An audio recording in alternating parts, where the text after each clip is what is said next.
ఎంతో గ్రహింప సత్యము కానిది, గ్రహింప సత్యము కానిది.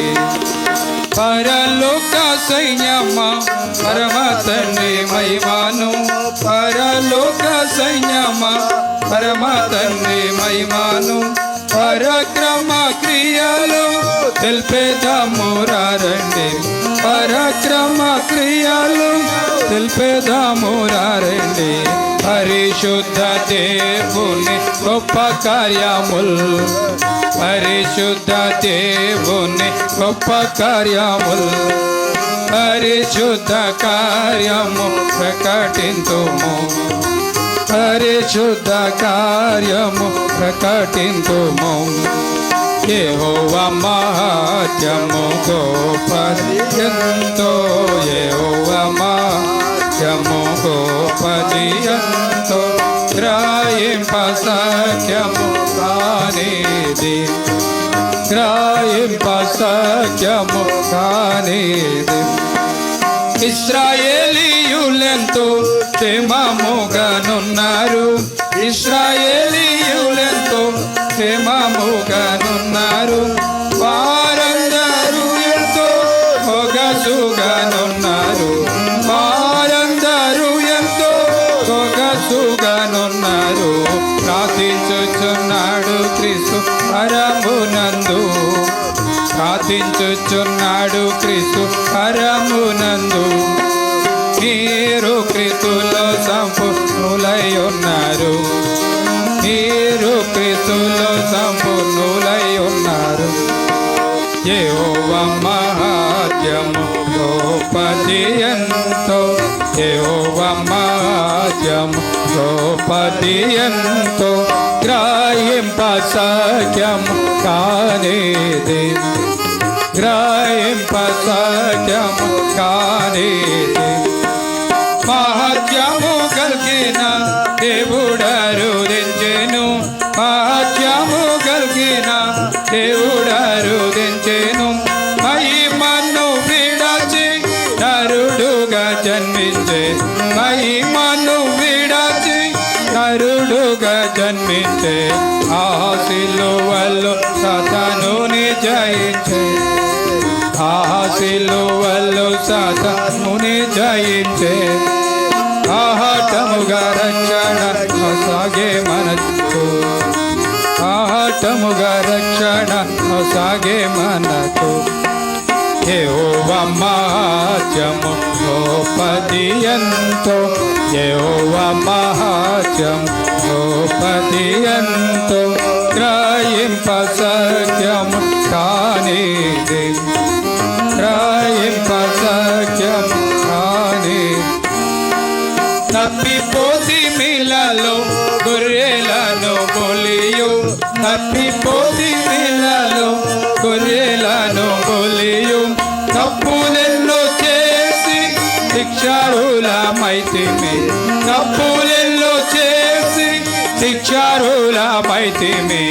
అర్పించెను ప్రాణం మంచి కాపరియై, అర్పించెను ప్రాణం మంచి కాపరియై.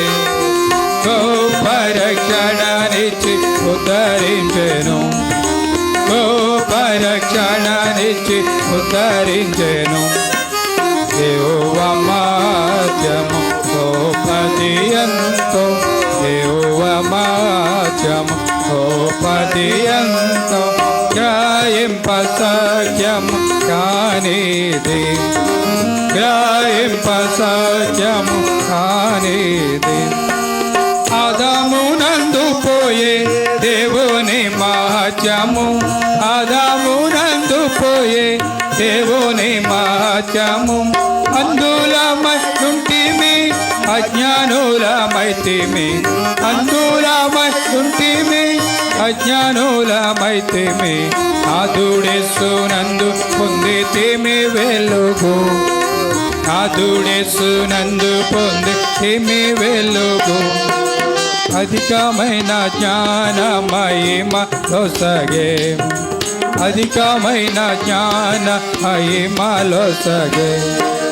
యెహోవా మహాత్మ్యము గొప్పది ఎంతో, యెహోవా మహాత్మ్యము గొప్పది ఎంతో, సత్యము కానిది గ్రహింప సత్యము కానిది. పాపముతో నిండిన పాపి నేడేరము, పాపముతో నిండిన పాపి నేడేరము, పాప ఫలితము మరణము సహింతువా, పాప ఫలితము మరణము సహింతువా, పాపుల రక్షకుడేసు రక్షింప నిలిచే, పాపుల రక్షకుడేసు రక్షింప నిలిచే, తప్పులొప్పుకొనుము నిన్ను రక్షించును, తప్పులొప్పుకొనుము నిన్ను రక్షించును. యెహోవా మహాత్మ్యము గొప్పది ఎంతో, యెహోవా మహాత్మ్యము గొప్పది ఎంతో, గ్రహింప సత్యము కానిది, గ్రహింప సత్యము కానిది. ప్రధానుల కంటేను అధికారుల కన్నా, ప్రధానుల కంటేను అధికారుల కన్నా అధికుడు ప్రభువు రాజ్యమేల వచ్చును, అధికుడు ప్రభువు రాజ్యమేల వచ్చును. అందరికి ప్రభువు శిరస్సై ఉన్నాడు, అందరికి ప్రభువు శిరస్సై ఉన్నాడు. అందరూ పాడేదాము హల్లెలూయా పాట, అందరూ పాడేదాము హల్లెలూయా పాట. యెహోవా మహాత్మ్యము గొప్పది ఎంతో, యెహోవా మహాత్మ్యము గొప్పది ఎంతో, గ్రహింప సత్యము కానిది, గ్రహింప సత్యము కానిది.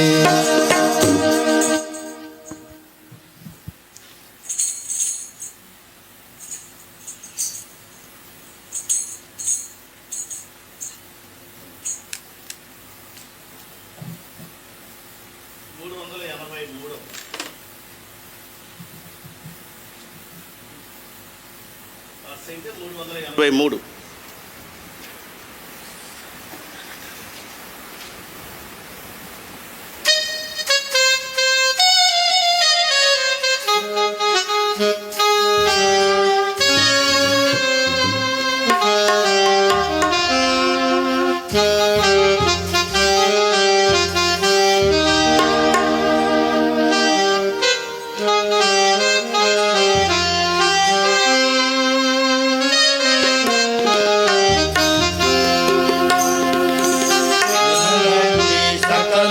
జనులారా అనుకూల తరుణము ఇదియే, వినిపించుకొనుడి సువార్తను. రండి సకల జనులారా అనుకూల తరుణము ఇదియే, వినిపించుకొనుడి సువార్తను. లోకాంత్యపు కాలమును నాము నేటి లోకపు కీడెరుగకయున్నాము, లోకాంత్యపు కాలమును నాము నేటి లోకపు కీడెరుగకయున్నాము.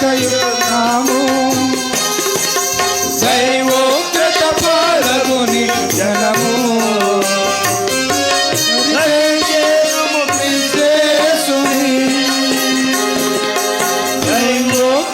పాలగుని జగము దరిచేరుము క్రీస్తేసుని, యేసుని వినరండి సకల జనులారా అనుకూల తరుణము ఇదియే, వినిపించుకొనుడి సువార్తను. వినరండి సకల జనులారా అనుకూల తరుణము ఇదియే, వినిపించు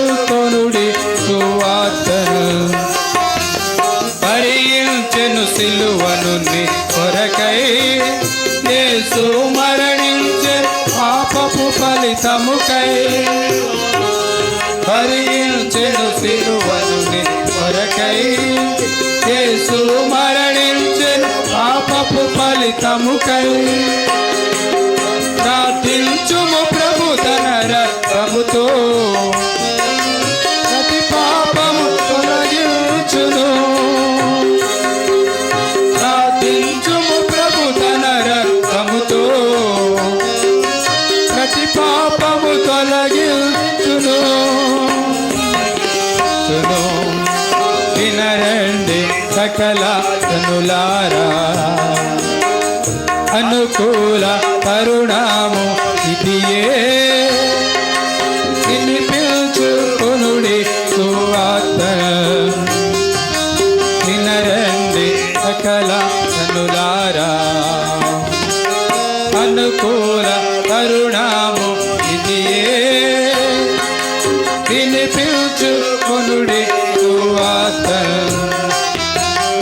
యేసు నామమే రక్షణ కారము ఇలలో మోస పరచెడి పేరులు పారం యేసు నామమే రక్షణ కారం ఇలలో మోస పరచెడి పేరులు పారం సురక్షితమిడు ఈయన అంబే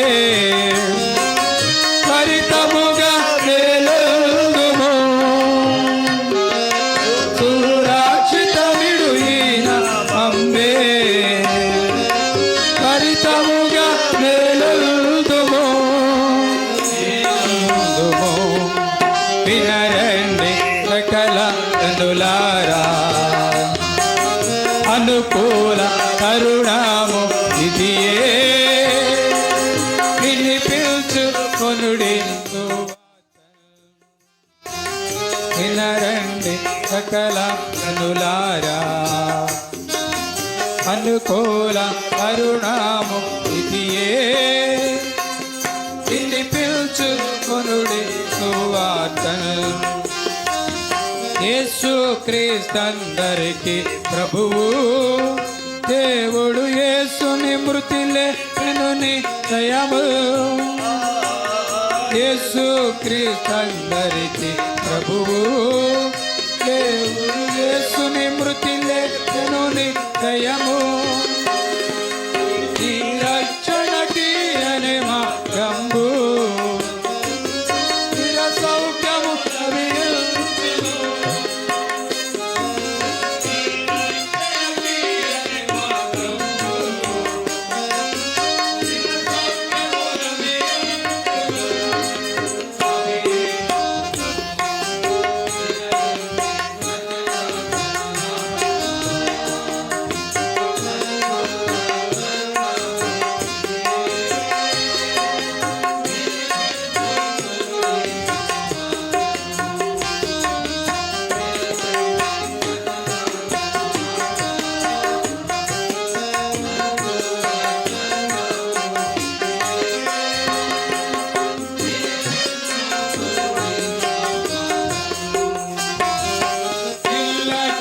చేయకుమి ప్రభుని దేవుడు సర్వము సమకూర్చెను ఈ ప్రభులో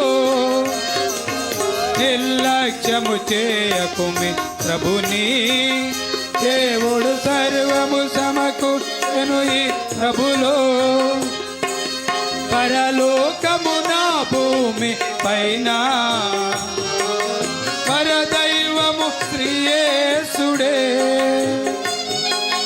పరలోకమున భూమి పైన పరదైవము శ్రీయేసుడే శ్రీయేసుడే వినరండి సకల జనులారా అనుకూల కరుణాము ఇదియే వినిపించుకొనుడి సువార్త వినరండి సకల జనులారా అనుకూల కరుణాము ఇదియే వినిపించుకొనుడి కొనుడి సువార్తల్.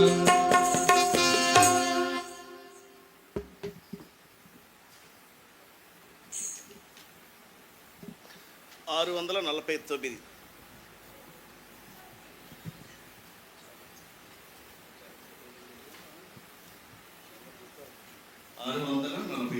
కృపకాలంలో కృప యేసు.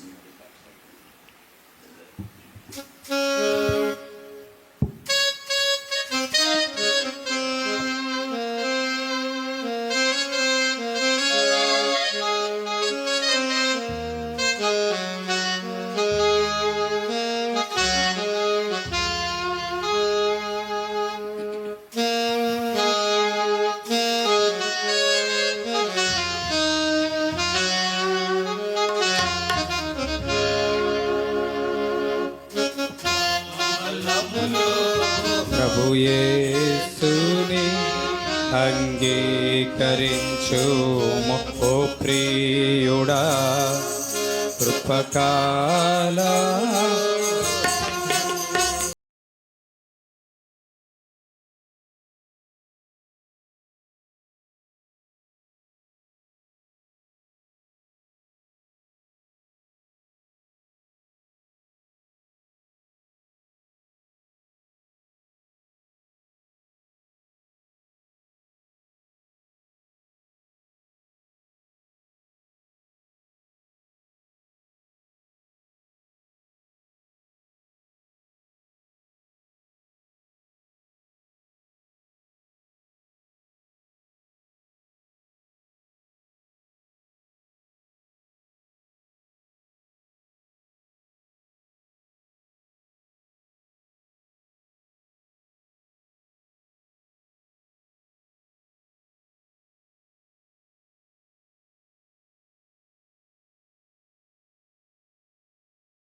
ప్రియుడా, కృపకాలములో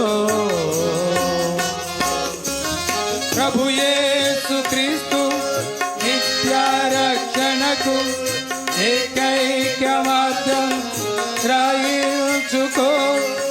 ప్రభు యేసు క్రీస్తు నిత్య రక్షణకు ఏకైక మార్గం గ్రహించుకో. పాప మార్గం వదలి పశ్చాత్తాపముతో, పాప మార్గం వదలి పశ్చాత్తాపముతో ప్రభు శరణము చేరి ఈ పాపములను ప్రభు రక్తమందు కడిగి శుద్ధి చేసుకో. పరలోకాశీర్వాదములు నిత్య జీవము పొందు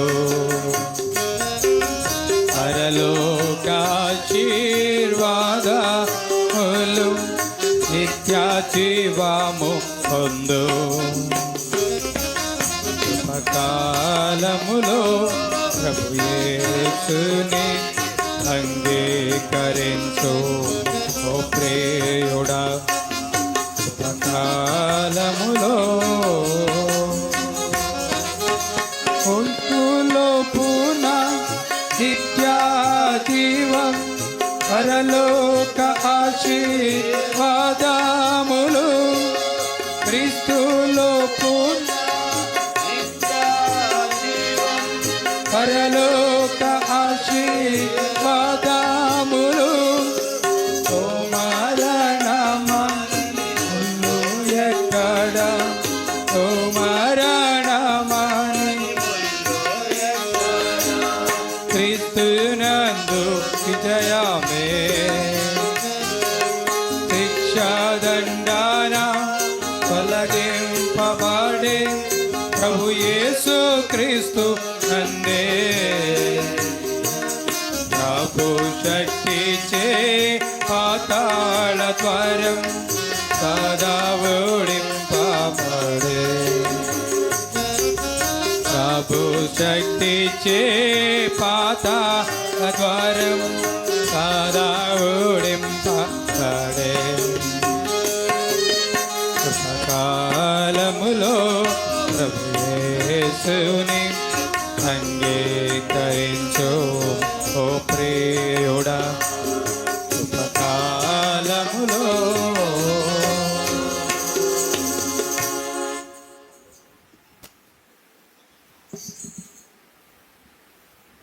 మనందరూ లేచి నిలబడి ఒక చిన్న పాలు పాడుతున్నాక దేవుని వాక్యం ధ్యానించుకోవచ్చు.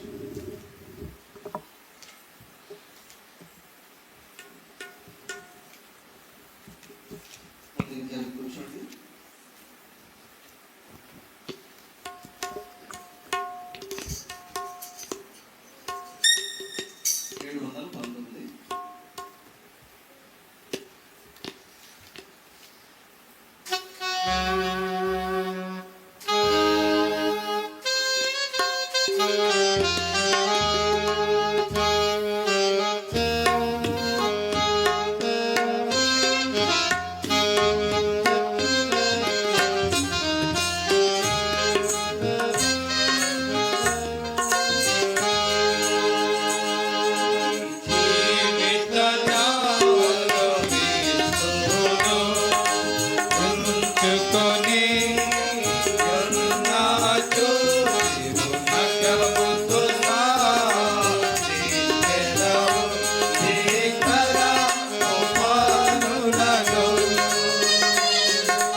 కొని నాచు తిరునగముకు సాచెదము శ్రీకర మానులలో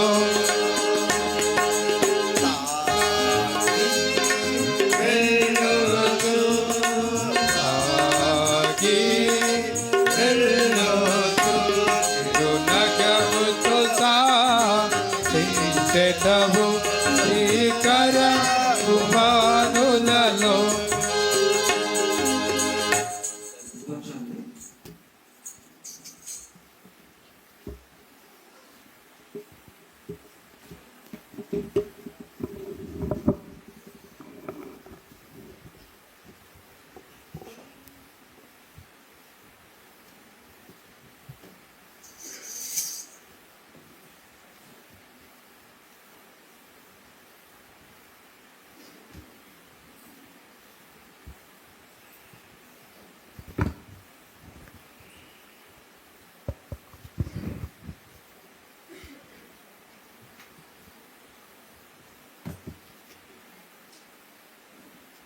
కొన్ని నిమిషములు దేవుని యొక్క వాక్యంలోనికి వెళ్దాం. క్రైస్తవ సహవాస కూడికలు బేర్షెబా క్రిస్టియన్ చర్చ్ పెరవల్లో ఈరోజు నుండి ప్రారంభించబడినటువంటి కూడికల్లో ఉదయకాలంలో మనం దేవుని యొక్క వాక్యమును విని మేలు పొందిన వారమై ఉంటున్నాం. తిరిగి రెండవ ప్రధానమైన కూడిక ఈ సమయము దేవుడు మనకు అనుగ్రహించాడు కనుక మనము సద్వినియోగం చేస్తున్నాం. దేవుని వాక్యంలో నుండి మార్కు సువార్త 10వ అధ్యాయం.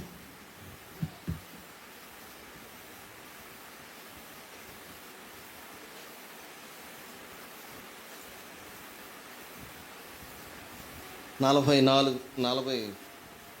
46వ వచనం నుండి 52వ వచనం వరకు మనం ఉత్తర ప్రత్యుత్తరాల రీతిలో చదువుకుంటాం. మార్క్స్ వార్త 10వ అధ్యాయము 46వ వచనం నుండి మనకు పరిచయమైనటువంటి భాగమే.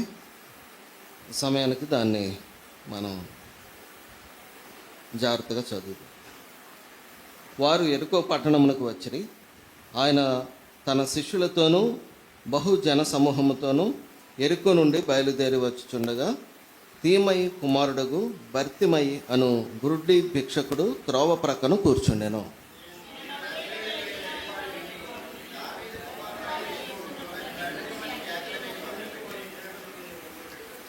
ఊరకుండు అని అనేకులు వానిని గద్దించిరి.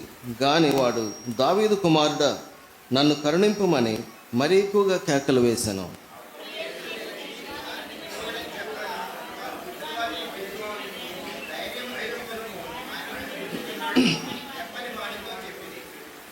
అంతటా వాడు బట్టను పారవేసి దిగ్గున లేచి యేసు వద్దకు వచ్చెను.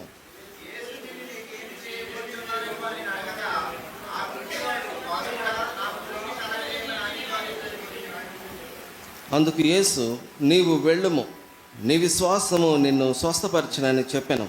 వెంటనే వాడు త్రోవను ఆయన వెంట చూపు పొంది వెళ్ళెను. యెషయా గ్రంథం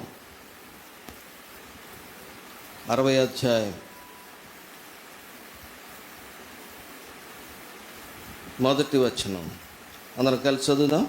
యెషయా గ్రంథం 60వ అధ్యాయము 1వ వచనము. నీకు వెలుగు వచ్చి ఉన్నది, లెమ్ము, పేజరిల్లుము, యెహోవా మహిమ నీ మీద ఉదయించెను.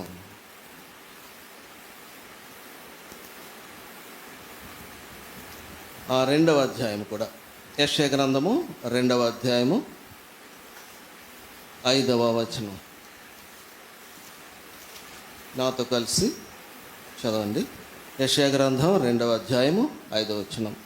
యాకోబు వంశస్థులారా రండి, మనము యెహోవా వెలుగులో నడుచుకొందము.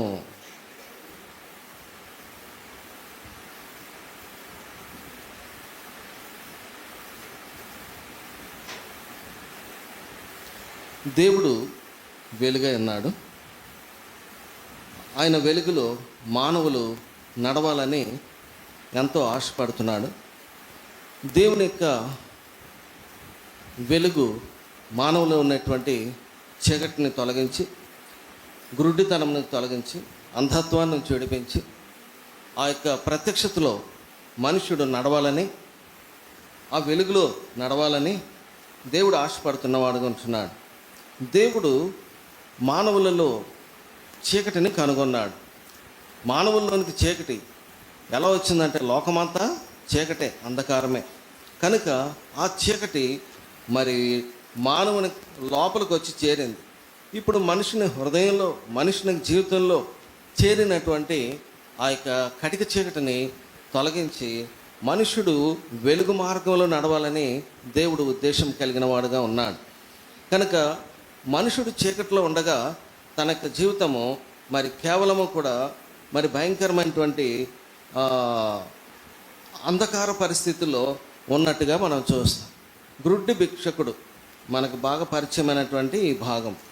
ఆ గురుడ్డివాడైనటువంటి వాని పేరు భర్తిమయి, అంటే తీమయి కుమారుడు తీమయి కుమారుడు అని అర్థం. బర్ తీమయి. వాని పేరే లేదు, వాని తండ్రి పేరు మీదే ఉన్నాడు కనుక సన్ ఆఫ్ పెట్టుకుంటాం కొంతమంది కదా. అలాగే సన్ ఆఫ్ పేరు ఏంటంటే బర్ తీమయి, తీమయి కొడుకు అంతే తప్ప మరి ఇది కానీ సొంత పేరు లేదు కనుక వారి పేరు బర్ తీమయి. అలాగున ఒక సొంత పేరు కూడా లేనటువంటి పరిస్థితిలో, ఎందుకంటే పుట్టుకతోనే గుడ్డివాడే ఉన్నాడు, వీని లోకంలో ఎందుకు పనికిరాడు, లోకం చూడడు, లోకముతో వీనికి పని లేదు. కాకపోతే మనిషి ఉన్నాడు కాబట్టి వారు తినాలి, బ్రతకాలి, ఉన్నంత వరకు ఏదో తిండి కావాలి కాబట్టి నీ నీ నీ భోజనం నువ్వే సంపాదించుకోరని ఎంతకాలమైనా ఎవరైనా పెడతారు. ఇందాక మేము మాట్లాడుకునేటప్పుడు ఒక పాస్టర్ గారు అంట కొడుకుకి సంఘం అప్పగించాడు. ఎందుకు సంఘం కట్టి అప్పగించాడంటే అంతకాలం నేను ఇంట్లో వాడికి భోజనం పెట్టను అన్నాడంట. అంతే తప్ప సంఘము, సేవ, పరిచర్య, దేవుని పిలుపు, దేవుని యొక్క ఉద్దేశము ఇలాంటివి లేవు ఈ రోజుల్లో. ఎవరికల్లా సొంతంగా స్థాపించుకుంటాం, ఆడు బతకడానికి ఒక సంఘమే ఉంటుంది, బతకడానికే సంఘం. మా దగ్గర మా ప్రాంతంలో ఒక ఆయన మరి ఆడికో సంఘం ఇచ్చేసాను బతకరాని, వీడికో సంఘం ఇచ్చేసాను బతకరాని, అంటే బతకటానికి సంఘమా ఎందుకే? అలాగన వీడిని కూడా లోకం మీద వదిలేశారు. గుడ్డివాడు కాబట్టి, ఆడికి సొంతగా ఇది రాదు కాబట్టి, సొంతగా వాడికి మాట రాదు, పాట రాదు, ప్రసంగం రాదు, ఏమీ రాదు, మరి ఏం కూడా దేవుని యొక్క వాక్యం రాదు, ఏమి రాదు. సరే నువ్వు ఇక్కడ ఒక ఏంటో టీవీలో చూసి లేకపోతే ఇంకా యూట్యూబ్లో చూసి అక్కడెక్కడ ఏదోటి కాపీ కొట్టి ఒకటి ఏదోటి చెప్పేసి వచ్చి నేను వెనకాల వెళ్ళి ప్రార్థన చేసి వచ్చేస్తాను అంటాడు అన్నమాట. ఇలా తయారైన ఇప్పుడు కనుక సంఘము దేవుని యొక్క దర్శనంతో ఉండాలి, దేవుని యొక్క వాక్యానుసారమైనది ఉండాలి. ఒక మనిషి బ్రతుకుతున్నాడంటే ఎలా బ్రతుకుతాడు? నీతిమంతుడు విశ్వాస మూలంగా బ్రతుకును, భోజనం వల్ల కాదు, మనుషుడు రొట్టె వలన మాత్రము కాదు, కానీ దేవుడి నోట నుండి వచ్చే ప్రతి మాట వల్ల బ్రతుకును. ఇది మర్చిపోయారు అందరూ. కాబట్టి నేను బ్రతుకుతున్నా అంటే నా దగ్గర డబ్బులు ఉన్నాయి, నా దగ్గర వెండి బంగారాలు ఉన్నాయి, నాకు మరి భూములు ఉన్నాయి, ఆస్తులు ఉన్నాయి, ఉద్యోగం ఉంది, సదుపాయం ఉంది, లేకపోతే మా నాన్నగారు సంపాదించింది ఏదో ఉంది, ఇంక వాళ్ళు తాత ముత్తాతల నుంచి వచ్చిన ఆస్తి ఉంది అనే, కానీ మరి దేవుని వాక్యం వల్ల బ్రతికే జీవితాలు లేవు, విశ్వాస మూలంగా బ్రతికేటువంటి జీవితాలు లేవు. ఇది పరిస్థితి. కనుక వీడు తప్పదు, ఎందుకంటే కళ్ళు లేవు, అంధత్వము, చీకటి, ఇంకా వారికి కేవలము భిక్షాటన తప్ప మరొక దారే లేదు. అలాంటి పరిస్థితుల్లో ఉన్నటువంటి ఈ యొక్క అధమమైనటువంటి వ్యక్తి, అంధుడైనటువంటి వ్యక్తి, కనుక దారి తెలియనటువంటి ఏమంటారు కబోది, దారి ఎరగని కబోది, అలాంటి పరిస్థితుల్లో ఉన్నటువంటి వ్యక్తి జీవితమును వెలిగించడానికి యేసుప్రభు వారి లోకంలో ప్రత్యక్షమయ్యాడు. వారి జీవితంలో వెలుగులు నింపడానికి యేసుప్రభు వారు వచ్చాడు. ఆయన వెలుగుమయమై ఉన్నాడు. పరలోకంలో ఉండేటువంటి ఆ వెలుగు, తేజస్సు, సమీపింపరాని తేజస్సు, అమరత్వంలో ఉండేటువంటి వాడు, పరలోకపు తండ్రితో సమానముగా ఉండేటువంటి ఆ భాగ్యమును విడిచిపెట్టి, ఆ యొక్క అధికారమును విడిచిపెట్టి ఆ వెలుగును లోకానికి పట్టుకొచ్చాడు. కనుక ఆ వెలుగు ఎక్కడికైనా వస్తుంది. ఆయన కూడా అధికారము సరే, ఆ యొక్క సింహాసనము సరే, ఆ కిరీటము సరే, ఆయన తగ్గించుకుని ఆయనలో ఉన్నటువంటి వెలుగు, ఆయనలో ఉన్నటువంటి సత్యము, ఆయనలో ఉన్నటువంటి ఆ యొక్క పవిత్రతను మట్టుకు కోల్పోలేదు. ఆయన శరీరం ధరించుకుని వచ్చిన పరిశుద్ధుడిగానే జన్మించాడు. పరిశుద్ధమైనటువంటి కన్యక గర్భంలో ఆయన జన్మించి మరి సర్వ మానవులను కూడా వెలిగించే ఉద్దేశంతో ఆయన ఈ లోకంలోనికి వచ్చాడు. మరి వచ్చినప్పుడు మరి ఆ వెలుగును పొందేవారు ఎంతమంది, ఆ వెలుగును పొందటానికి ఎంతమందికి ఆశ ఉంది, ఎంతమంది ఆసక్తి కలిగి ఉన్నారు? నాకు ఆ వెలుగు కావాలి, నేను వెలిగించబడాలి, నా కన్నులు నా ప్రభుని చూడాలి, నన్ను సృష్టించిన నా సృష్టికర్తను నేను కన్నులారా చూసి మనసారా ఆయనను ఆరాధించాలి అనేటువంటి మరి ఆలోచన ఎంతమందికి ఉంది? రోజులు గడిస్తే చాలు, కాలం వెళ్ళిపోతే చాలు, ఏదో ఉద్యోగమో మోసమో లేకపోతే ఏదో కపటమో చేసి సంపాదించేసి 4 రూపాయలు వెనకేసుకుని బతికెత్తే సరిపోతుంది అనుకుంటున్నారు. కానీ నిత్యమైనటువంటి జీవమును గురించి మరి ఆలోచించిన వారు చాలా తక్కువ మంది ఉన్నారు. కనుక వీనికి అవకాశం వచ్చింది, గొప్ప అవకాశం వచ్చింది. ఎందుకంటే ప్రభువైన యేసుక్రీస్తు వారు ఎరుకో పట్టణానికి వచ్చాడు. ఎరుకో పట్టణం నుంచి మళ్ళీ ఆయన బయలుదేరి వెళ్ళిపోతూ ఉన్నాడు. కనుక ఆయన వెళ్ళేటువంటి మార్గంలో ఉన్నాడు వీడు. కనుక ప్రభువైన యేసుక్రీస్తు వారు మన మార్గంలోనికి వచ్చాడు, మన ఊరిలోనికి వచ్చాడు, మన గ్రామంలోనికి వచ్చాడు, మన వీధుల గుండా ఆయన మాట్లాడుతున్నాడు. ఆయనను మరి ఆ జనసమూహము వెళ్ళేటువంటి విషయాన్ని గురించి విన్నాడు. ఏంటి వాకప్ చేశాడు, ఏంటి ఎంత జనం వెళ్తున్నారు, ఎప్పుడు వెళ్ళలేదు, ఎమ్మెల్యేనా, ఎంపీనా, మినిస్టరా, లేకపోతే ఇంకేమన్నా. మనం ఎవరన్నా వెళ్తే ఎవరని అంటాము, చాలా గొప్ప వ్యక్తి అయితే అంతమంది ఫాలోవర్స్ అన్నీ మరి అట్లనే ఏమంటారు, వెనకాల వెళ్ళి ఒక కారు వెళ్తే 100 కార్లు వెళ్తాయి కదా, అట్లా ఏమంటారు, క్యాన్వాయా, ఏంటి ఎంత క్యాన్వా, ఏంటి ఎవరు ఇంత క్యాన్వా వెళ్తున్నానని అంటే కనపడవుగా. మరి ఆయన నజరేయుడని యేసు అని చెప్పారు. నజరేయుడని యేసు అంటే ఒక ఆయన దగ్గరికి వెళ్ళి, మరి నజరేయుడని ఆడికి కళ్ళు ఉన్నాయి, తెలివి ఉంది, వాక్యం తెలుసు, ధర్మశాస్త్రం అన్నీ ఎరిగినోడే. నజరేయుడని యేసు దగ్గరికి నేను వెళ్తున్నాను, నువ్వు కూడా రమ్మని పిలిచాడు ఆయన ఫ్రెండ్ వచ్చి. పిలిస్తే అతనేమన్నాడు తెలుసా, నజరేతులో నుండి మంచిది ఏదైనా రాగలదా అని ప్రశ్నించాడు. కనుక కొంచెం తెలివి ఉందనుకుంటే, కొంచెం ఏదో తెలుసు అనుకుంటే వాళ్ళు ప్రశ్నిస్తున్నారు తప్ప, మరి ఆ నజరేయుడు అనేటువంటి యేసు అనిపించుకోవటానికి మరి ఆ గొప్ప వ్యక్తి అంతగా అధముడుగా, ఏమీ లేని మరి దరిద్రుడుగా, మరి ఆయన మీ నిమిత్తము దరిద్రుడు, ఆయన మిమ్మల్ని ధనవంతులుగా చేయటానికి ఆ మరి శ్రీమంతుడైన దేవుడు దరిద్రుడయ్యాడు. కనుక అంత ఒక పల్లెటూరులో ఏదో చిన్న 4 కులవృత్తులు చేసుకుని బ్రతుకుతారు చూసారా, అట్లాంటి ఏదో ఒక చిన్న ఊర్లు వెళ్ళిపోతా ఉంటాయి. అలాగా కొన్ని గ్రామాలని, కొన్ని ఒక ప్రాంతాలను అలా గుర్తిస్తారు. మా సిటీలో అయితే అన్నీ ఉంటాయి, చుట్టూ ఏది కాళ్ళు అడుగు తీసి అడిగెత్తే కావాల్సినవన్నీ ఉంటాయి. అలాగే లేదు, నజరేతు అంటే చాలా చిన్న చూపు. నజరేతులో నుంచి మంచిది ఏదైనా రాగలదా, అది చూస్తే కుగ్రామము. తర్వాత దాని గురించినటువంటి ప్రవచనాలు ఎక్కడైనా ఉన్నాయా, అన్నీ తెలుసు. కనుక అన్ని రకాలుగా ఆలోచించి ఏ మంచి ఉందని అని కొన్ని ప్రశ్నించేవారు. కనుక యేసు ప్రభుని గురించి పరిచయం చేయడానికి యేసు ప్రభు యొక్క మహిమను అంతకుముందే వాళ్ళు కనుగొన్నారు. వాళ్ళు ఒకరోజు ఆయనతో బస చేసిన తర్వాత ఆయన యొక్క ప్రార్థన జీవితము, ఆయన భక్తి జీవితము, ఆయనలో ఉన్నటువంటి పవిత్రత, ఆయనలో ఉన్న మహిమను ఆ ఒక్క రోజులోనే వాళ్ళు కనుగొన్నారు. ఏంటంటే ఈయన ఎవరు, మెస్సియా. కనుక వాళ్ళకి అర్థమైంది, దేవుని ఆత్మ ద్వారా వాళ్ళకి ఆ విషయాలు బయలుపరచబడ్డాయి. అయితే వీనికి అన్నీ తెలిసి ప్రశ్నలు వేస్తున్నాడు. మంచోడే అయినా కూడా ప్రశ్న వేస్తున్నాడు. అయితే స్నేహితుడు కదా, రా వచ్చి చూడు నీకు తెలిసింది అన్నాడు స్నేహితుడు. కాబట్టి మనకు కూడా స్నేహితులు ఉంటారు, చాలామంది స్నేహితులు ఉంటారు. అయితే మనతో వాళ్ళు రారు ప్రభు దగ్గరికి. ఎందుకు రారంటే మన దగ్గర సరైనటువంటి జవాబు ఉండదు. మన మాట విని నమ్మి దేవుని మందిరానికి వచ్చేవాళ్ళు ఎంతమంది ఉంటారు? మన మాట వినేసేసి నువ్వు వెళ్తున్నావు ఆలయానికి, నేను వస్తాను దేవుని వాక్యానికి, నేను మీటింగ్లకి వస్తాను, ఎంతమంది వస్తారు? రారు. మనల్ని నమ్మాలి కదా ముందు.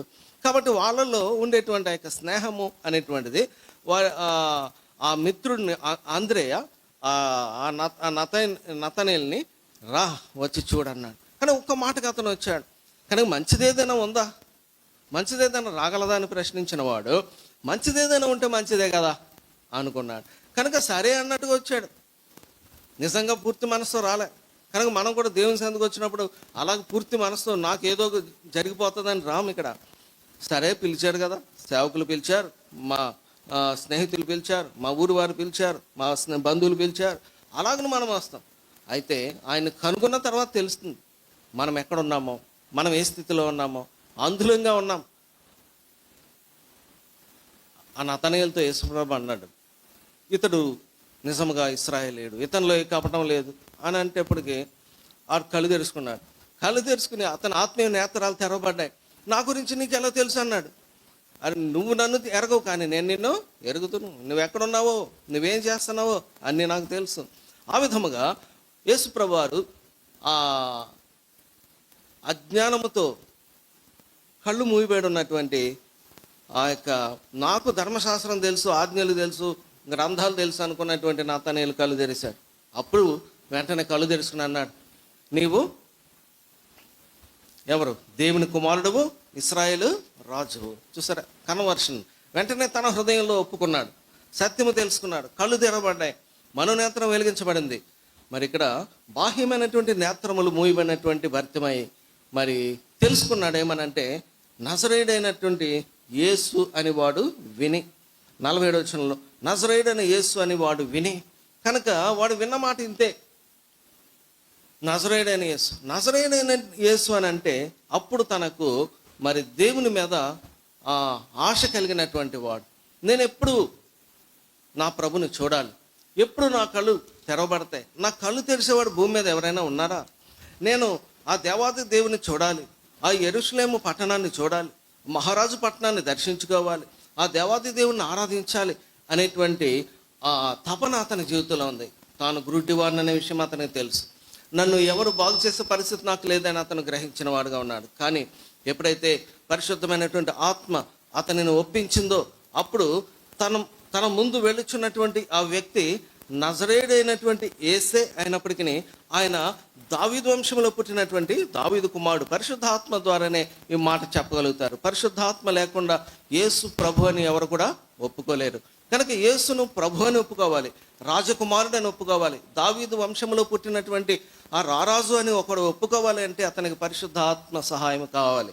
కనుక ఒకవేళ బాహ్యమైన నేత్రములు అతనికి అప్పుడు వరకు అంధుడే, కానీ అతను మనోనేత్రం వెలిగించబడినప్పుడు అతను ఏం చెప్తున్నాడంటే, దావీదు కుమారుడా యేసు నన్ను కరుణింపమని కేకలు వేయి మొదలు పెట్టాను. కనుక అవకాశం వచ్చింది, తరుణం వచ్చింది, వదులుకోవద్దు. కనుక దేవుడు మనకు అనేకమైనటువంటి సమయాలు ఇస్తున్నాడు, తరుణములు ఇస్తున్నాడు. ఆయన మనకు ప్రత్యక్షం అవుతున్నాడు. ఆయనకు వెలుగును మరి చూచి మనము వెలుగును పొందాలి. కీర్తనకారుడు చెప్పాడు, నీ వెలుగును చూచి మేము వెలుగును పొందుచున్నాము. కనుక ప్రభువైన యేసుక్రీస్తు వారిని దృష్టించి అతడు సంపూర్ణంగా వెలిగించబడాలనేటువంటి తాపత్రయంతో ఉన్నాడు. కనుక కేకలు వేస్తున్నాడు. కేకలు వేస్తుంటే అతని కేకలు ఎవరు వింటారు? అనేకులు వారిని ఊరకుండమని వారిని గద్దించరి. కేకలు వేసే వాళ్ళని ఎవరు కూడా ప్రోత్సాహం చేయరు. కేకలు అంటే ప్రార్థన, ప్రాధేయపడటం, ప్రభువుని అడగటం. కనుక అతని ప్రార్థనకు అభ్యంతరాలు వస్తున్నాయి. అతను ప్రాధేయపడుతున్నాడు, ప్రభుని అడుగుతున్నాడు, వేడుతున్నాడు, నన్ను కరుణించుము, నన్ను కరుణించుము. ఏం కనికరము కావాలి? గుడ్డివానికి ఏం కనికరం కావాలి? భిక్షకునికి ఏం అవసరం? భిక్షాటన చేసేవాడికి ఏమి ఇస్తే తృప్తి చెందుతాడు?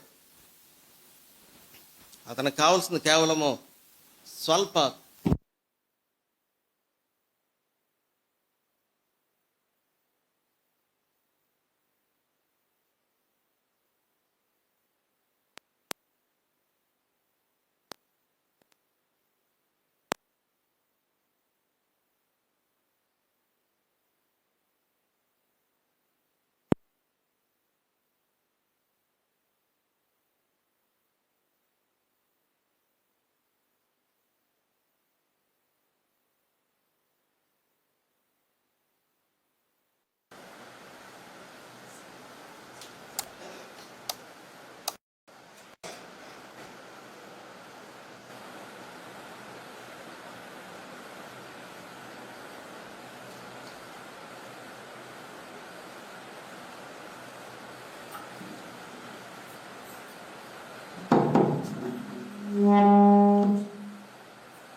వ్యక్తి గుడ్డి భిక్షకుడుగా ఉన్నప్పుడు దేవుని కరుణను కోరుకున్నాడు, దేవునికి సహాయం కోరుకున్నాడు.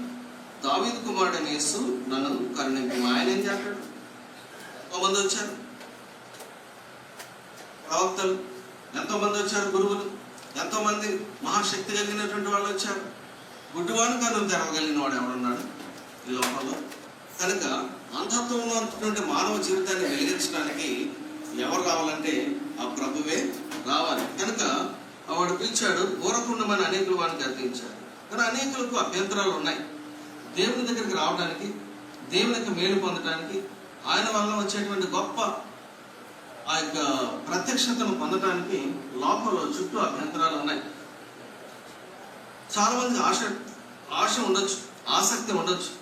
దేవుని దగ్గరికి వెళ్దామా, కొని ఇన్నిసార్లు పిలిచారు కదా, ఇంత చెప్పారు కదా, వెళ్దామని అంటే అనేకమైనవి పనులు, అనేకమైనటువంటి సమస్యలు, అనేకమైన ఆటంకాలు, బంధువుల ఆటంకం, స్నేహితుల ఆటంకం, చుట్టూ ఉన్నటువంటి వాళ్ళ ఆటంకం. నేను మందిరానికి వెళ్తే ఎవరేమనుకుంటారు, మతం మారిపోయాను అనుకుంటారేమో. తీరా ఏమి ఇప్పటికిప్పుడే మతం మారిపోయేవేంటి అని ఎవరన్నా అంటారేమో, హేళన చేస్తారేమో. లేకపోతే ఇంకోటి అభ్యంతరాలు, పలు రకాలైనటువంటి అభ్యంతరాలు.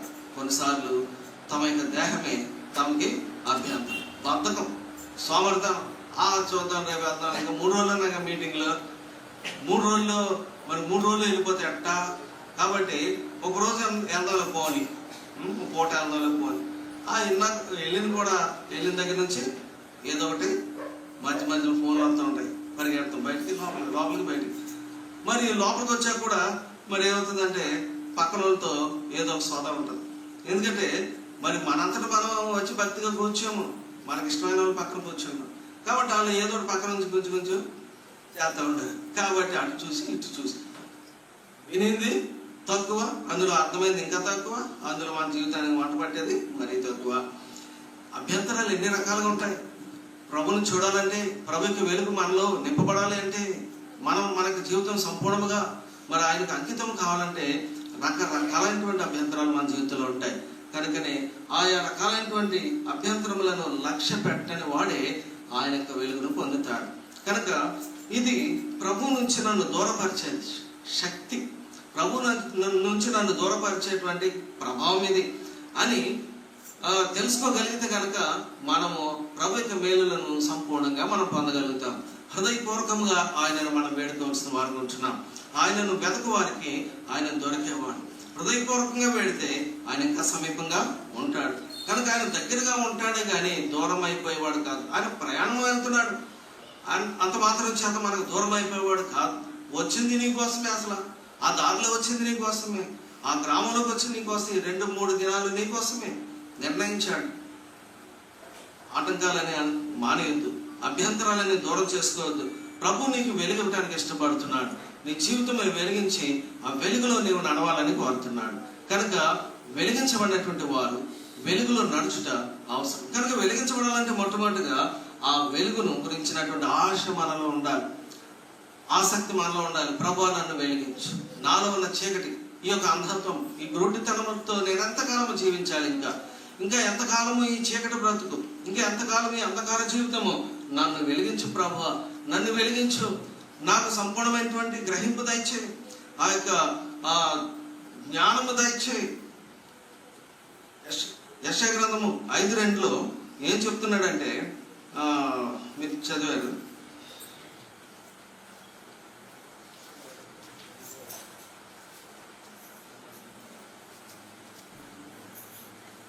రండి మనం యెహోవా వెలుగులో నడుచుకుందాము. బన్నిరి యెహోవన జ్ఞాన ప్రకాశದಲ್ಲಿ ನಡೆಯುವ. వెలుగు అనే దానిని గురించి కన్నడలో ఏం చెప్పాడంటే జ్ఞాన ప్రకాశము. జ్ఞాన ప్రకాశం పేరు పెట్టుకుంటే కాదు, జ్ఞానపు వెలుగు. జ్ఞానములో నడుచుకుందామండి, దేవుని గురించిన జ్ఞానములో, in the knowledge of the Lord. కనుక దేవుని గురించినటువంటి జ్ఞానమే ఆ వెలుగు. ఆ జ్ఞానములో నడుచుకోవాలి. మనం అజ్ఞానములో ఉన్నాం కనుక అజ్ఞానములో ఉన్నటువంటి మనము జ్ఞానములో నడుచుకుంటాం, అదే వెలుగులోనికి రావు. మరి అందుగురించే లేఖనం ఏం చెప్పిందంటే అజ్ఞాన కాలం అనే చెప్పాడు దాన్ని. ఆ అజ్ఞాన కాలములను దేవుడు చూడనట్టుగా ఉండను. ఇప్పుడు అలాంటి ఛాన్స్ లేదు నీకు ఇంకా అలాంటి అవకాశం లేదు. ఆ ప్రభు నీ ముందే వచ్చాడు, సువార్త ప్రకటించబడుతుంది. ప్రతి ఊర్లో, ప్రతి గ్రామంలో, ప్రతి స్థలంలో కూడా సువార్త ప్రకటించబడుతుంది. కనుక దేవుడు అనేక మందిని మరి లేపి సువార్త ప్రకటించడానికి అనేక స్థలాల్లో వాడుకుంటున్నాడు. కనుక అనేక మాధ్యమాల ద్వారా సువార్త ప్రకటించబడుతుంది. ఇంకా ప్రత్యక్షంగా ఇలాగ సంఘాల్లో సువార్త ప్రకటించబడుతుంది. సంఘ బిడ్డల ద్వారా మీ మరి స్నేహితులకు, మీ బంధువులకు, మీ ఇరుపొరుగు వారికి ఆహ్వానించడానికి చక్కటి అవకాశం. ఇదిగో 3 రోజులు ఉన్నాయి, మీటింగ్లో రండి, మేలు పొందండి. మీరు జ్ఞానవంతులు కండి, మీరు అవివేకం నుంచి బయటకు రండి. అపొస్తలుల కార్యములు 17:30 చెప్పినట్టు ఆ అజ్ఞాన కాలములను దేవుడు చూడనట్టుగా ఉండను. ఇప్పుడైతే అంతటను అందరూ మారు మనసు పొందవాలని మనుషులకు ఆజ్ఞాపించుచున్నాడు. కళ్ళున్న వాళ్ళందరూ నా వెనకాల వస్తున్నారు, నాకు ఇంకేంటి ఆ గుడ్డోడు పోతే పోయాడు అనుకోవచ్చు కదా. ఆ గుడ్డోని తీసుకుని నేను ఎక్కడ పెట్టుకొని పోవడం తిప్పుకొని. కాబట్టి ఈ వీళ్ళందరూ చాలు, ఇంతమంది నాకు వేల కొలది జనం నన్ను వెంబడిస్తుంటుండగా వారితో నాకేమనుకోవాలా లేదు. అంతటా అందరూ మారు మనసు పొందవాలని మనుషులకు ఆజ్ఞాపిస్తున్నాడు. కనుక ఆ ప్రభువారు ఆ ఒక్క గొర్రెన తప్పిపోవటం ఆయనకి ఇష్టం లేదు. కనుక 100 గొర్రెలు ఉప్పాను ఆ ప్రభు చెప్పాడు ఏమని అంటే, ఒకటి 100 గొర్రెలు ఉన్నాయి, ఒకటే తప్పిపోయింది. 99% నా సైడే ఉంది. ఆ ఒక్కటి పోతే పోనేనాడా? లేదు లేదు, ఒక్కడు కూడా నశించుకోవటం ఆయనకి ఇష్టం లేదు. కాబట్టి ఆ ఒక్క వ్యక్తి ఎంతగా ప్రాధేయపడుతున్నాడు, ఎంత బాధను అనిపిస్తున్నాడు. ఆ గురుడితనంలో, అంధత్వంలో, కళ్ళు లేనటువంటి జీవితాన్ని మరి ఇంకా ఎంతకాలం అని తాను జీవితంలో విసిగిపోతున్నాడు. కొన్నిసార్లు బయటికి చెప్పుకోలేడు. కాబట్టి బ్రతుకుతున్నాడు కాబట్టి వాడికి పొద్దున, మధ్యాహ్నం, సాయంత్రం కావాలి భోజనం. 3 పూటలు తింటారు, 4 పూటలు తింటారు కొంతమంది. కొంతమంది 2 పూటలు తింటారు, కొంతమంది 1 పూట తింటారు. డైటింగ్ ఇప్పుడు అంతా. కాబట్టి 3 పూటల భోజనం కూడా వద్దని, సింగిల్ మీల్ అని, డబల్ మీల్ అని, ఇంకా దీంతో మనకు సంబంధం లేదు, ఎప్పుడు దొరికితే అప్పుడు ఉమ్మేసేయి అంటాడు. మాకు కూడా దొరికింది కదా కుమ్మి, మీటింగ్కి వెళ్ళావు కదా, మంచి భోజనాలు, మంచి వంట మనుషులు పెట్టి చేయించున్నారు, మళ్ళీ మంచి టేస్టులు కుమ్మి ఉన్నది మనకి. కానీ ఒక రకమైనటువంటి అభిప్రాయం. కాబట్టి తినటానికి కాదు మనం బ్రతికేది, మనము బ్రతకడానికి తినాలి కదా. తినటానికే బతుకుతారు కొంతమంది. ఏమి తిందుమా, ఏమి త్రాగుదుమా, నెక్స్ట్ ఏమి ధరించుమా, ఇది లోకస్లేక ఆలోచన. కాబట్టి అంతటితో సరిపోయినవి ఉన్నాయి, ఏమి తక్కువ లేదు, అంతవరకు ఓకే. కానీ అది కాదు, అతనికి కావాల్సింది తన ఆత్మ విడుదల కావాలి, తనకు ఉన్నటువంటి ఆ యొక్క బంధకాల నుంచి విడుదల కావాలి, అంధత్వం నుంచి విడుదల కావాలి. నా ప్రభు, ఆ సృష్టికర్త, దావీదు కుమారుడు మెస్సయ్య వస్తాడు అందరూ తెలుసు. ఇశ్రాయేలీయులు అందరూ కనిపెడుతున్నారు మెస్సయ్య వస్తాడని, అన్యులు సమరయులు కూడా కనిపెడుతున్నారు మెస్సయ్య వస్తాడని. మెస్సయ్య వచ్చినప్పుడు మాకు అన్నీ చెప్తాడు, మాకు అన్నీ తెలుస్తాయి. మాకు అప్పుడు వరకు ఇంకా ఏదో ఆ కొండ మీద ఈ కొండ మీద మరి దేవుని ఆరాధిస్తామని చెప్పుకుంటా కాలక్షేపం చేసేటువంటి దినాలవి. అయితే తన ఎదురుగానే ఆ మెస్సయ్య వచ్చినప్పుడు పోగొట్టుకుంటాడా అవకాశాన్ని, పోగొట్టుకుంటాడా ఆ తరుణాన్ని?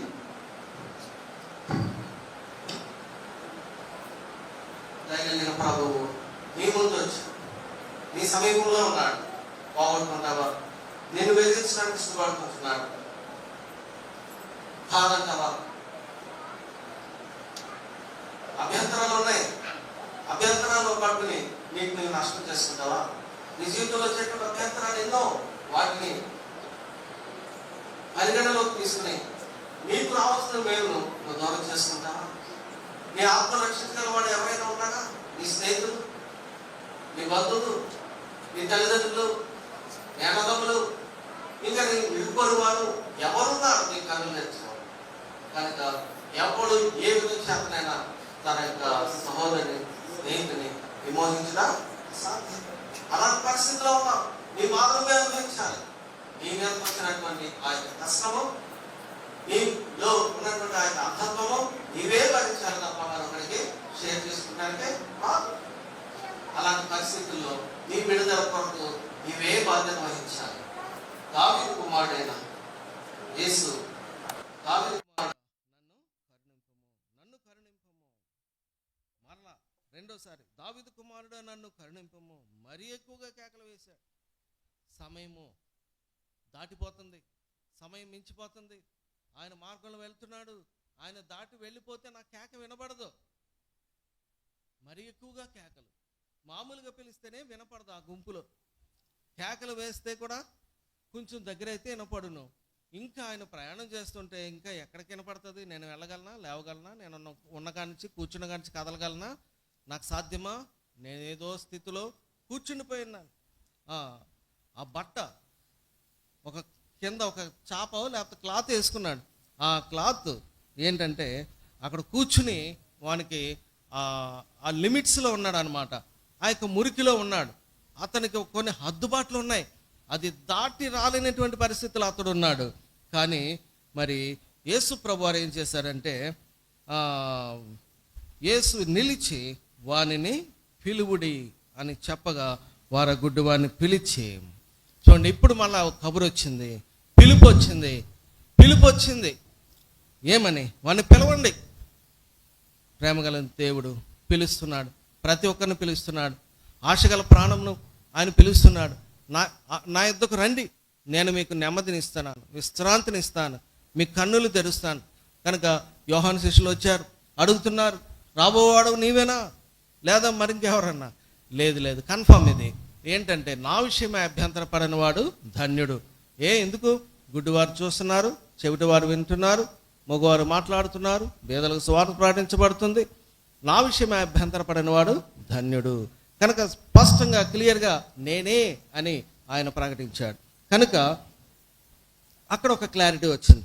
లేకపోతే ఏమనేవారు చాలామంది, యోహాను ఆయన శిష్యులు కొంతమంది అనుమానించారు. యోహాను కూడా చాలామంది శిష్యులు ఉన్నారు, కానీ అందులో ఇద్దరే వచ్చారు యేసు ప్రభు దగ్గరికి. ఆ విధముగా వారు యేసు ప్రభును ఎవరు, ఆ మెస్సియానా కాదా అనేటువంటి రుజువులతో వారి జీవితంలో సాక్ష్యం ఇస్తూ వచ్చారు. కనుక ఇక్కడ యేసు నిలిచి కనుక ఆయన మీ కొరకు ఆయన నిలబడి ఉన్నాడు. ఆయన నిలబడిపోయాడు, ప్రయాణం ఆగింది. ఆయన వెళ్ళేటువంటి దారిలో నీ కొరకు నిలబడ్డాడు. ఆయనకి పనేమి లేదా? లోకమంతా చక్క పెట్టాలి కదా, సర్వలోకమును నిర్వహించే దేవుడు కదా. కానీ నీ విషయంలో ఆయన శ్రద్ధ కలిగి ఉన్నాడు. నీవు నశించిపోవడం ఆయనకి ఇష్టం లేదు. నీలో నా జీవితం మారాలి, నా ప్రభు యొక్క కనికరము కరుణ నాకు దొరకాలనే ఆశ ఉంటే చాలు. ఆయన లక్షణమే కనికరము, కంపాషన్, కనికరము కలిగినటువంటి దేవుడు. ఆయన కనికరము చూపించాడు. ఆయన నిలబడి వారిని పిలువు. నేను ఇక ముందుకు వెళ్ళలేను, నా కొరకు ఆశ గల ప్రాణం ఇక్కడ ఉన్నది, నా మీద ఆశ పెట్టుకుని నిరీక్షణ కలిగి నా యందు విశ్వాసం ఉంచినటువంటి ఆత్మ ఇక్కడ ఉంది. కాబట్టి నేను ముందుకి వెళ్ళాలి. వాడిని రక్షించాలి, వాడిని విడిపించాలి, వాడిని కళ్ళు తెరవాలి, వాడిని వెలుగుతో నింపాలి, వాని జీవితము అద్భుతంగా లోకములో నేను రూపుదిద్దాలి. అందుచేత ఆయన నిలబడుతున్నాడు. ఎన్నోసార్లు నీ కొరకు ఆయన వేచి ఉన్నాడు. ఆయన నీ కొరకు కనిపెట్టి చూస్తుంటున్నాడు. కనుక ఆయన ఏముందో అయిపోయింది మీటింగు, వెళ్ళిపోయింది, ఆ దేవుడు ఆ గుళ్ళో ఉంటాడు, మనమే మన ఇంట్లో ఉంటాం. కాదు, ఆయన ప్రతిరోజు నీ కొరకు కనిపెడుతున్నాడు, ప్రతి సమయంలో నీ కొరకు కనిపెడుతున్నాడు. ఇంకా అనేక పర్యాయములు మరి అనేక మందిని ఆయన రక్షించడానికి ఆయన 2 చేతులు చాపి ఆయన కనిపెట్టేటువంటి దేవుడుగా ఉంటున్నాడు. యెషయా గ్రంథం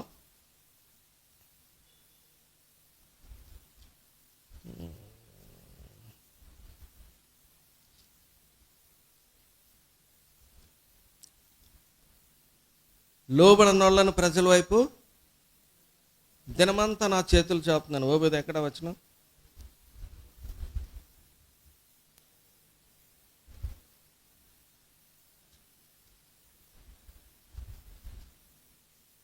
ఓబేదు గారు చెప్తే బాగుంటుందని చూడండి.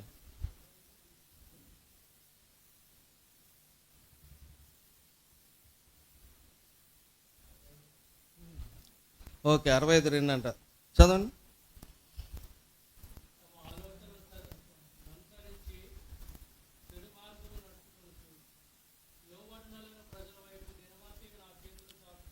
అదే లోబడనోళ్ళను ప్రజల వైపే దినమంతా చేతులు చాపుతుంటే నాకు కావాలి అని పిలిచేటువంటి వాడి కోసం నిలబడిపోడా?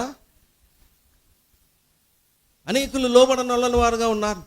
దేవుని స్వరాన్ని విని, దేవుని యొక్క అద్భుతములను గురించి విని అనేకులు ఇంకా ఆయనను కనుగొనలేని వారుగా ఉంటుండగా, ఇతడు నాకు కావాలి, నా ప్రభు నా పైన కనికరం చూపించాలని పిలుస్తూ ఉంటుంటే నిలబడ్డా. కనుక ఒకవేళ ప్రభు నాకు కావాలి, నా జీవితంలో అద్భుతాలు చేయాలి, నా జీవితాన్ని మార్చివేయాలి, నా స్థితిలో నుంచి ఆయన నన్ను పైకి లేపాలి, ఇదిగో ఈ మురికి పాడైనటువంటి ఈ బట్ట మీద కూర్చుని నా కాలం గడిపేటువంటి నా జీవితమును నేను విడిచి ఆయన దగ్గరికి రావాలి అనేటువంటి ఆలోచన ఉందా? పాపము, అంధకారము, చెడుతనము, ఆ దుష్టత్వము, ఆ దుర్వాసనతో కూడినటువంటి జీవితంలో నుంచి అతనిని పైకి లేపటమే ప్రభువుకి ఇష్టంగా ఉంది. కనుక అతడు కూడా ఎంతకాలము ఆ పాపాన్ని, ఆ అవిధేయతను, ఆ యొక్క దుర్వాసనను భరించలేనటువంటి స్థితిలో ఆయన ఉన్నట్టుగా మనము మరి చూస్తున్నాం. అందుకొరకే యేసు దావీదు కుమారుడా నన్ను కరుణించమని పిలుస్తుంటున్నాడు. కనుక అందరి కొరకు చేతులు చాపే ప్రభు, అందరి కొరకు మరి అందరి రక్షణ కోరినటువంటి ప్రభు తనను కావాలనుకున్న వారికి మరింకా దగ్గరగా ఉంటాడు. కనుక రక్షణను కోరుకున్న వారికి నేను ఇప్పుడే రక్షణను దయచేస్తాను, ఆన్ ద స్పాట్. కనుక ఆయన రక్షణ ఇవ్వటానికి ఆలస్యం లేదు, ఆయన ఆలస్యం చేసేవాడు కాదు.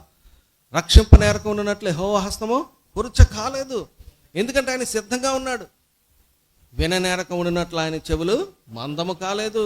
కనుక ప్రభువా దావీదు కుమారుడు అంటే ఈ గోల్లో ఎక్కడ వినపడలేదండి. నాకు ఆ మైక్ ఇంత సౌండ్ పెట్టేశారు, నాకు అసలు ఏం వినపడలేదు. ఆ రోడ్డు అంటే వెళ్ళి బీరకాయలు కాకరకాయలు వినపడతా ఉంటాయి మనకి. ఇక్కడేమో ఎంత సౌండ్ పెట్టి చెప్తారు పాస్టర్ గారు, యేసునామంలో మీకు స్వస్థత కలుగును గాక, యేసునామంలో రక్షణ కలుగును కానీ చెప్తారు. కానీ రోడ్డు మీద వెళ్ళేటువంటి తోటకూర, గోంగూర, పాలకూర అది మటుకు బాగా రీసౌండ్ వచ్చేస్తుంది చూసారు. కాబట్టి ఆయన విననేరకుండాన్నట్లు మందమైన చెవులు గలవాడు కాదు. ఆయన చెవులు మన మీద, మానవులమైనటువంటి మనము పిలుస్తామా, అడుగుతామా, కేకేస్తామా, ప్రభా దయ చూపించని అడుగుతామేమో అని చెప్పేసి ఆయన ఎల్లప్పుడూ ఆయన చెవులు వారి మొరల వైపు ఒగ్గి ఆశగల ప్రాణమును తృప్తిపరచడానికి. కనుక దాటిపోయేవాడు కాదు. ఒకవేళ ఎవరైనా రక్షణ పొందలేదు, ప్రభువైన వెలుగు యేసుక్రీస్తు వారి యొక్క వెలుగు మీ జీవితంలోనికి రాలేదు, ఇంకా పాపపు జీవితంలో, అంధకార జీవితంలో, అవిధేయతలో, అజ్ఞానములో, గుడ్డితనములో ఉన్నట్లుగా మీ హృదయము మీకు తెలియచేస్తుంటుంటే, ఇంకా మీ హృదయము దోషారోపణ చేస్తుంటుంటే, ఇంకా సత్యములోనికి రాలేదు, జీవములోనికి రాలేదు, వెలుగు ఇంకా నాకు రాలేదు, నేను ఇంకా ఏదో చీకటి జీవితము, చీకటి అభ్యాసములు, చీకటి బ్రతుకులు, ఆ యొక్క వీడు అక్కడ వేసుకున్నటువంటి ఒక బట్ట అక్కడ కూర్చుని ఏదో ఒక స్థితిలో అతడు ఫిక్స్ అయిపోయాడు. ఈ పాపంలోంచి నేను బయటికి రాలేను, ఈ అవిధేయతలోంచి నేను బయటికి రాలేను, ఈ చెడుతనము నన్ను మరి దాటి రావటానికి నాకు శక్తి లేదు ఇంకా, ఎందుకంటే కళ్ళు కనపడు, నేను ఎవరికి వెళ్ళలేను, నా ఎవడో బట్ట అయితే ఆ బట్ట మీద కూర్చుంటా అంతే. అంతకుమించి ఎవరో నియమించినటువంటి హద్దుబాట్లలో మరి ఉండిపోయావా? లేదు. యేసు ప్రభు నేను పిలుస్తున్నాడు. ఏమంటున్నాడంటే రా, లేచిరా అంటే వాడు ధైర్యము తెచ్చుకొనుము, ఆయన నిన్ను పిలుచుచున్నాడు. ధైర్యము తెచ్చుకో, ధైర్యం తెచ్చుకో, భయపడొద్దు. ఎందుకు భయము? లేదండి వాళ్ళు రానివ్వట్లేదు, వీళ్ళు రానివ్వట్లేదు, ఆ సమస్యలు రానివ్వట్లేదు, ఈ సమస్యల వల్లనే నేను మందిరానికి రాలేకపోతున్నానండి. లేకపోతే ఎందుకు రాలేనండి? అది ఒకటే వదలట్లేదంట, సొట్ట మొక్క ఒకటే, సొట్ట పీలిక ఏమంటాం కదా. కనుక అదొక్కటే నేను విడిచిపెట్టలేకపోతాను, ఆ సిగరెట్ ఒక్కటే విడిచిపెట్టలేకపోతాను. నేను మందిరం అంటే నాకు ఎంత ఇష్టమో, మీ అందరి దగ్గర కూర్చున్న పాటలు, నేను ఇంట్లో పుస్తకం పాడుకుంటాను, ఇంట్లో పాటలు పాడతాను, కానీ పక్కన. కాబట్టి అది ఒక్కటే ఏదో అంటే ఎగ్జాంపుల్ అనమాట. ఇలాంటివి ఎన్నో ఉంటాయి, పైకి కనపడనివి, మనసులో ఉండే బలహీనతలు ఉన్నాయి చాలామందికి. అనేకమైనటువంటి పాపములు, అనేకమైనటువంటి ఆ యొక్క అంధత్వము అనగా క్రీస్తు యొక్క జ్ఞానమునకు దూరంగా ఉన్నటువంటి జీవితము వారిని దేవుని దగ్గరకు నడిపించలేకపోతుంది. కాబట్టి వారికి భయము. ఇప్పుడు వరకు కేకలు పక్కన కేకలు వేసినాడికి భయమే, ఎందుకంటే నన్ను ఎవడు రానివాడు అక్కడికి, ఈ చుట్ట నన్ను ఆయన దగ్గరికి రానివ్వట్లేదు, లేకపోతే ఈ అబద్ధము ఆయన దగ్గరికి రానివ్వట్లేదు, ఈ అప్పుల బాధలు ఆయన దగ్గరికి నన్ను రానివ్వట్లేదు, ఈ ఇంటి పక్క వాళ్ళతోటి గొడవలు, సమస్యలు, కోర్టు కేసులు, నేను దేవుని దగ్గరికి వెళ్తే నీ వచ్చాడేంటి ప్రార్థనకి, 20 కేసులు ఉన్నాయి కదా అని ఎవరన్నా అంటారేమో. కాబట్టి ఏదో ఒక సమస్య పెట్టుకుని మనము దేవునికి దూరంగా ఉంటాం, అదే మనల్ని దూరం చేసేది. కనుక వాళ్ళు చెప్తున్నారు ధైర్యం తెచ్చుకో, ఆయన నిన్ను పిలుస్తున్నాడు. నీకున్నటువంటి ఈ యొక్క అజ్ఞానం అంతా తొలగించడానికి ఆయన వచ్చాడు. నువ్వు ధైర్యం తెచ్చుకోమంటే ఆడేం చేశాడు, ఇంకా దెబ్బకై ఆయన పిలుచుచున్నాడు. లెమ్మో లెమ్ము లెమ్ము తేజరిల్లుము. ఏమొచ్చింది నీకు? వెలుగు వచ్చింది. కనుక ఇప్పుడు వాడిని లెమ్మని చెప్తున్నారు. వాడు కూర్చునే ఉన్నాడు, మబ్బుగా ఉన్నాడు. మబ్బు ఏమి లేదు పాపం, చాలా షార్ప్ ఉన్నాడు, చాలా జ్ఞానం ఉంది అతనికి, చాలా మరి విషయాలు అతనికి తెలుసు. ధర్మశాస్త్రం గురించి, పితరుల గురించి, దావీదు రాజు గురించి, దావీదు యొక్క వంశం గురించి, దావీదు తర్వాత రాబోయేటువంటి మెస్సయ్య గురించి అన్ని జ్ఞానం ఉన్నాయి, కానీ కళ్ళు మాత్రమే లేవు. కనుక ఆ చీకట్లో ఉండిపోయి అతను ఎన్ని తెలిసినా ఆ వెలుగును చూడలేకపోతున్నాడు. కనుక ఇప్పుడైతే పిలుపు వచ్చింది, ఇంకా లే, నువ్వు అక్కడి నుంచి లే, ఆయన నిన్ను పిలుస్తున్నాడు. ఆయన నిన్ను పిలిచేదాకా నీ స్థానంలోంచి నువ్వు లేచి రాలేవు. ఎవరికి కూడా నేను దేవుని దగ్గరికి నేరుగా వెళ్తాను, నేను దేవుని దర్శనం చేసుకుంటాను. దేవుని దర్శనం చేసుకున్నా కూడా మనకేం డైరెక్ట్గా ఏ దేవుళ్ళు దర్శనం ఎవరో దేవుళ్ళు కనుక మనం దేవుని దర్శనం చేసుకుందామంటే క్యూలో ఉంటే మన ఒక దెబ్బకు ముందుకు తోస్తారు అక్కడ నుంచి. కాబట్టి అటు ఇటు చూసి ఇప్పటికల్లా వెళ్ళిపోతావు. చూసామంటే ఊరికి చెయ్య చూసుంటావు, మొహం చూసి ఉండవు. కనుక మనం అంటే సాధారణంగా జరిగే విషయాలు ఎలా ఉన్నాయి కనుక మరి పండగల్లో ఏం చేస్తాము, చాలామంది జనము ఒకేసారి. కాబట్టి దేవుని దర్శనం ఎప్పుడు దొరుకుతుంది మనకంటే చాలా రేర్. అసలు దర్శనమే ఉండదు. అనుకుంటాం, భ్రమిస్తాం, చూసావా నేను చూసావా ఎలా ఉన్నాడు, అసలేం తేదు. ఒక్క క్షణం అసలు ఇలాగెళ్ళి లోపల మాయ. కనుక ఏమి చూస్తామండి దేవుణ్ణి? తనకున్నటువంటి హద్దుబాట్లను బట్టి ఏ లోకము అతన్ని అడ్డుకుంటుంది, చుట్టూ ఉన్న పరిస్థితులు అతను ఆటంకపరుస్తున్నాయి. దేవుని ఎంతకు రావటానికి ఏ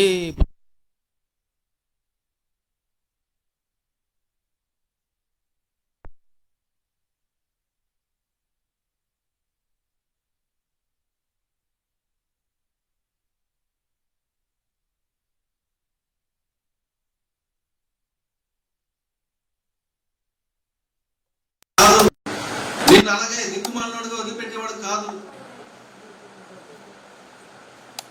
మన స్థితిని బట్టి ఆయన మనం దూరపరుచుకునేటువంటి వాడు కాదు.